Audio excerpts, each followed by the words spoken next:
A cidade do Salvador, capital do estado da Bahia, fundada em 1549 por Tomé de Souza, para a sede do governo da colônia, constituiu um dos principais núcleos da formação e povoamento do Brasil.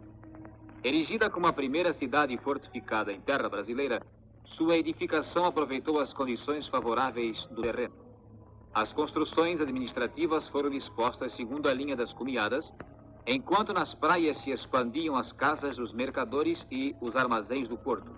Daí nasceram a Cidade Alta e a Cidade Baixa.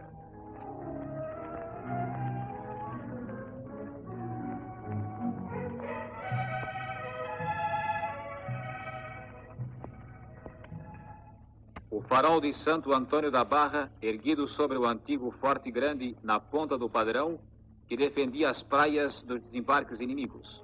A Bahia tornara-se uma das mais cobiçadas presas do continente americano, graças à prosperidade da indústria açucareira.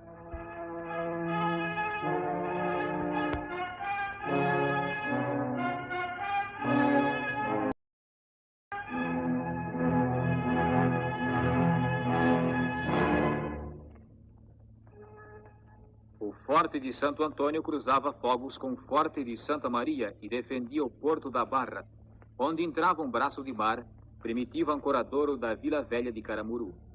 Nesse local desembarcou Tomé de Souza, em ordem de procissão. Durante a invasão holandesa, o forte capitulou, sendo reconquistado posteriormente.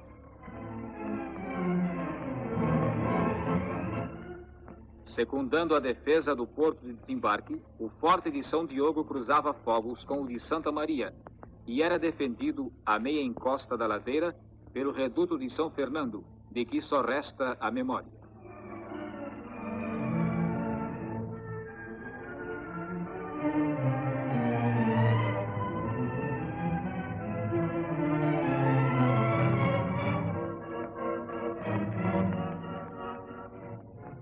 O Forte de São Paulo, com sua peça vovó, artilharia pesada do Segundo Império, defendia as praias da Preguiça e do União.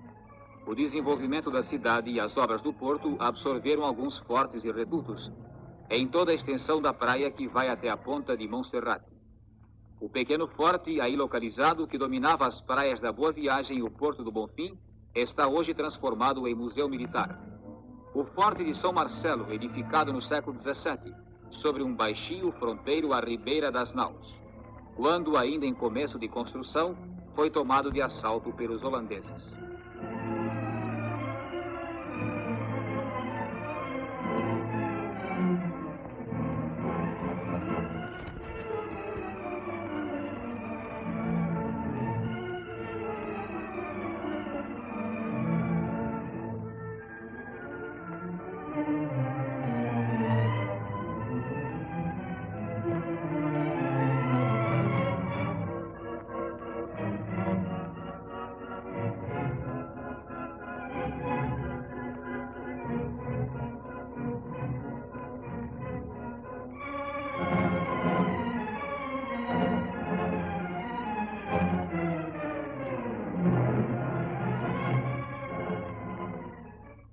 A cidade do Salvador, 4 vezes secular, apresenta aos olhos dos visitantes demonstrações de progresso nos modernos edifícios que emergem dos casarios antigos.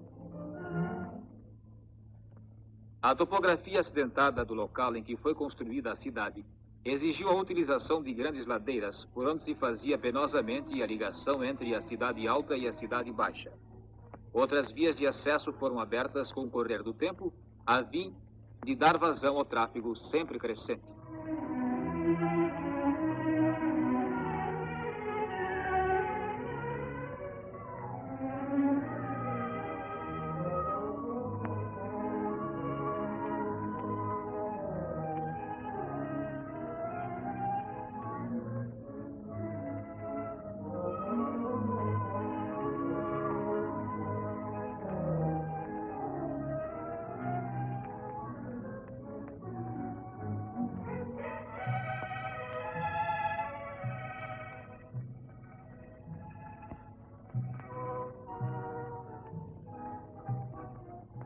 O elevador Lacerda, arrojada construção de cimento e ferro, destinado ao transporte de passageiros com 4 ascensores, ligam uma diferença de nível de 75 metros.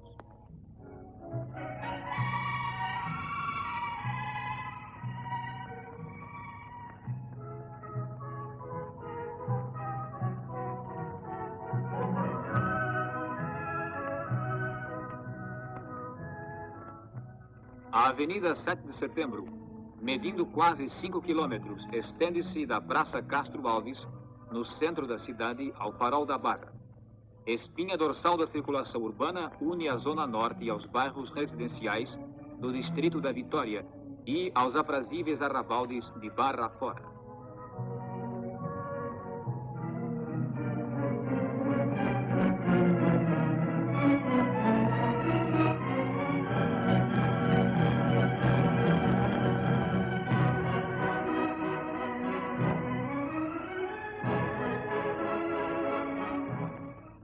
A Baixa dos Sapateiros, como é conhecida a Rua Doutor Seabra, está situada a 40 metros acima do nível do mar e constitui essencialmente o andar do meio da cidade dos 3 andares. Na zona antiga da Cidade Baixa está localizado o comércio atacadista da Bahia.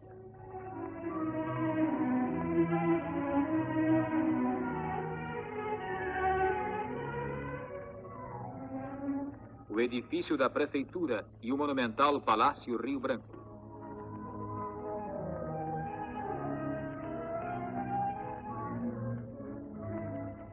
O Palácio da Aclamação é a residência oficial do governador do estado.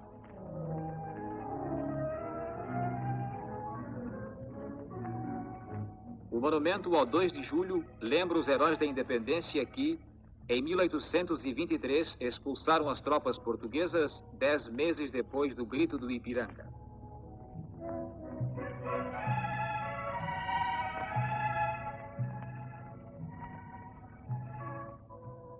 A cidade do Salvador possui associações esportivas caprichosamente instaladas, onde a prática salutar dos esportes está estreitamente ligada às atividades sociais. O Iate Clube da Bahia, localizado na Praia da Vitória, antigo porto da povoação do Pereira, possui estaleiro para construções, ótimas instalações sociais e piscina olímpica.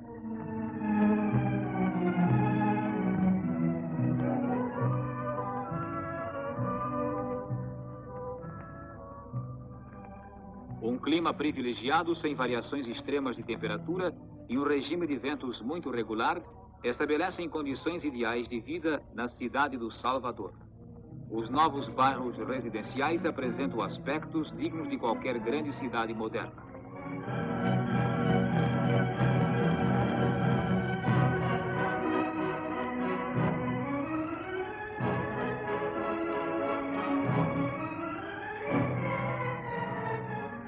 O Paço Episcopal é a sede dos serviços do Arcebispado Primaz do Brasil. Uma série brilhante de prelados ilustres tem dignificado a mitra arquiepiscopal da Bahia. O solar do Conde da Ponte, o Marpac, o solar do Conde dos Arcos e muitos outros palácios coloniais mostram ainda, na imponência das construções seculares, como viviam os nobres latifundiários, os restos de uma riqueza e o refinamento da cultura que atingiu o apogeu no século XVIII.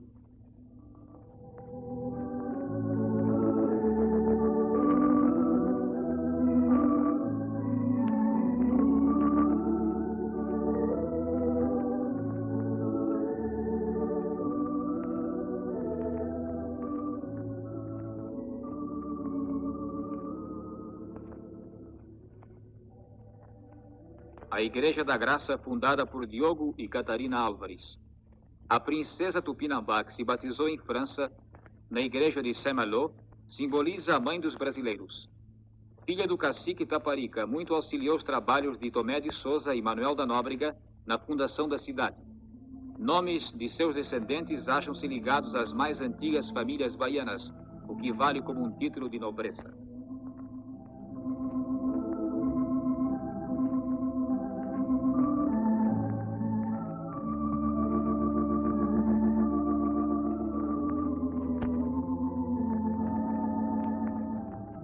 No Terreiro de Jesus, onde foi edificado o Colégio dos Jesuítas, encontra-se a Catedral Basílica do Salvador, magnífico templo de cantaria portuguesa, Em sua nave está enterrado o corpo do governador Mendes Sá. No convento do Carmo, que serviu de quartel-general das tropas luso-espanholas, em 30 de abril de 1625, os holandeses assinavam a capitulação. O altar de prata maciça, a riqueza dos sacros objetos, o túmulo do Conde Banholo, constituem a grande atração da Igreja do Carmo. A sacristia magnífica exibe um Cristo em prata dourada sobre um baixo relevo de mármore róseo e possui móveis de talha e pintura de grande valor e expressão.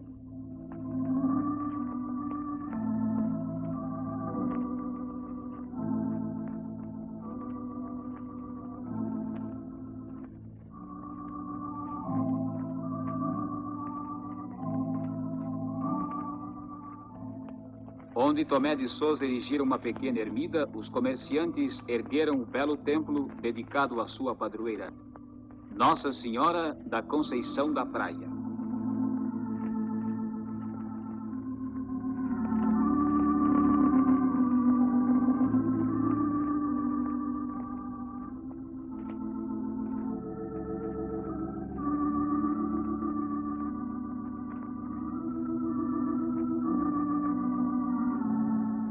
O convento de São Bento traduz, na sua imponência, a força exercida pelos frades beneditinos sobre a sociedade colonial. Generosos doadores como Gabriel Soares, que aí repousa, contribuíram com bens e fortuna para a grandeza da ordem religiosa. Destacam-se nele artísticas obras de Itália em Jacarandá, tais como o grandioso cadeiral, a cadeira bacial e o genuflexório. Na capelinha, dedicada a São Bernardo, encontram-se objetos e ex-votos muito ricos e curiosos.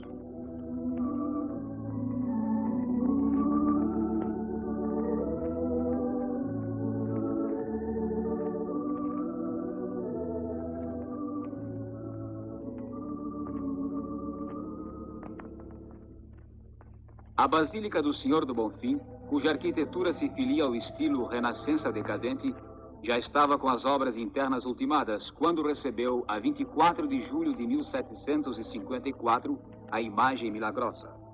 Está construída no local conhecido na época como Alto do Monserrate, atualmente denominado Alto do Bonfim. A Sala dos Milagres, onde se vêem milhares de ex-votos procedentes de todo o país, é um testemunho eloquente da importância da devoção na vida espiritual da comunidade católica.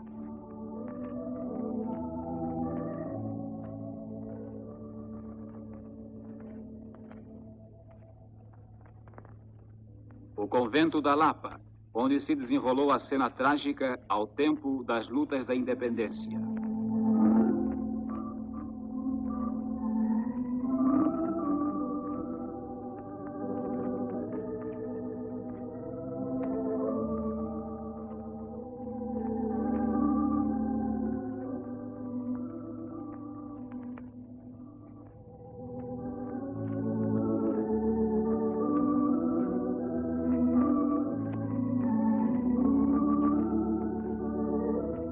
O convento do Desterro, que exerceu grande atração sobre as jovens da Bahia colonial.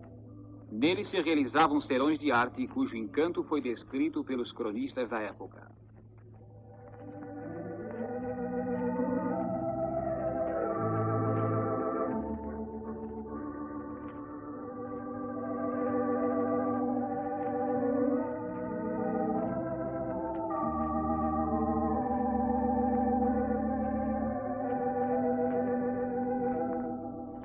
No convento de Santa Teresa está instalado o Seminário da Bahia.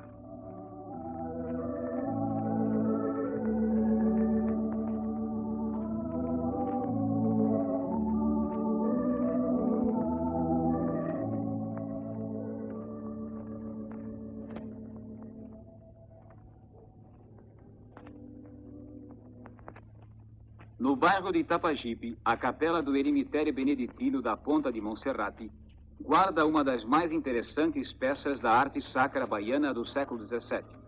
O São Pedro Arrependido de Frei Eusébio da Soledade é considerado uma obra-prima de escultura religiosa.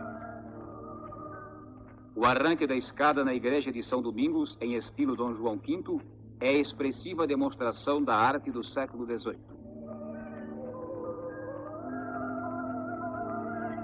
A curiosa escadaria da Igreja do Paço, localizada a curta distância das Torres do Carmo, interessante obra do urbanismo colonial.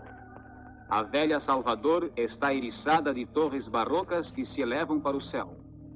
A Igreja de São Pedro dos Clérigos, a Igreja da Boa Viagem.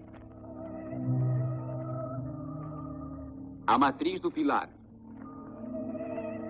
Pelourinho. Aflitos.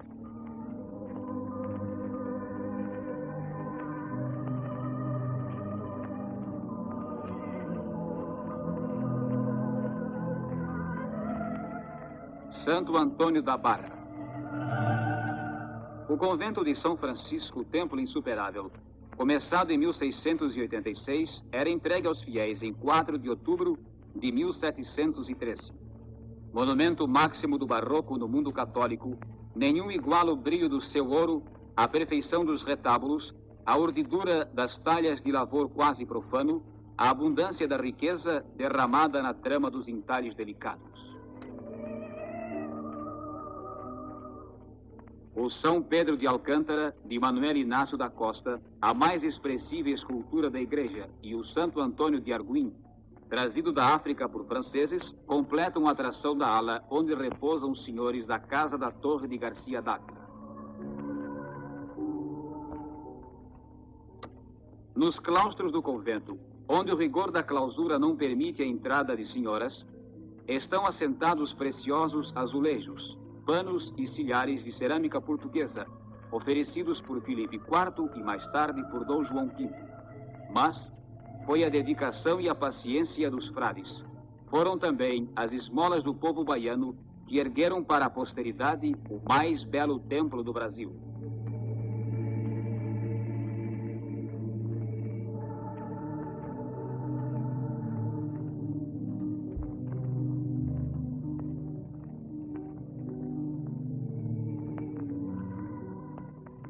A biblioteca, enriquecida de preciosos exemplares, é ponto de reunião de estudiosos das coisas antigas da Bahia.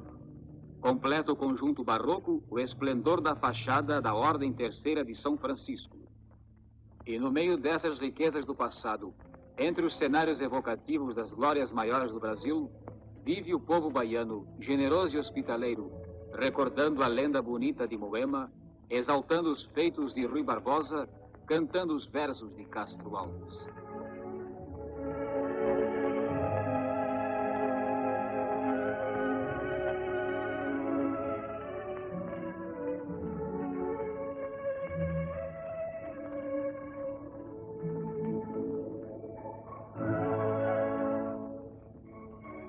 Nos lençóis de Itapuã, o espelho negro do Abaeté parece esconder o mistério dos batuques africanos, e a lenda diz se ouvirem de noite na lagoa de Iemanjá.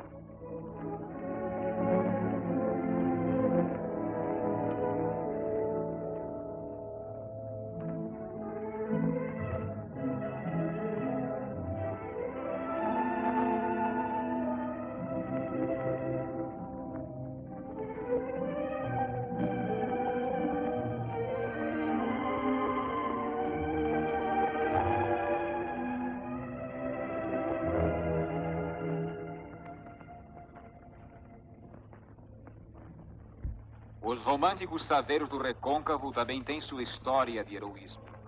Esses homens batidos pelo Nordeste, sempre empenhados numa tarefa sem fim, lutaram nos seus barcos sob as ordens do quase lendário João das Botas.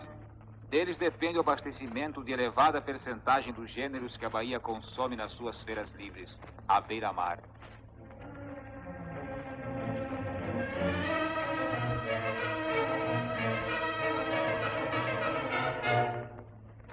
A Água dos Meninos lembra a fundação do primeiro colégio dos jesuítas no Brasil.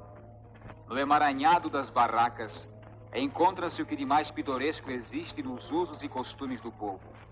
A variedade curiosa dos artigos fabricados no Recôncavo e vindos do sertão é enriquecida pelo vasto e belo material fornecido pela cerâmica de Maragogipe.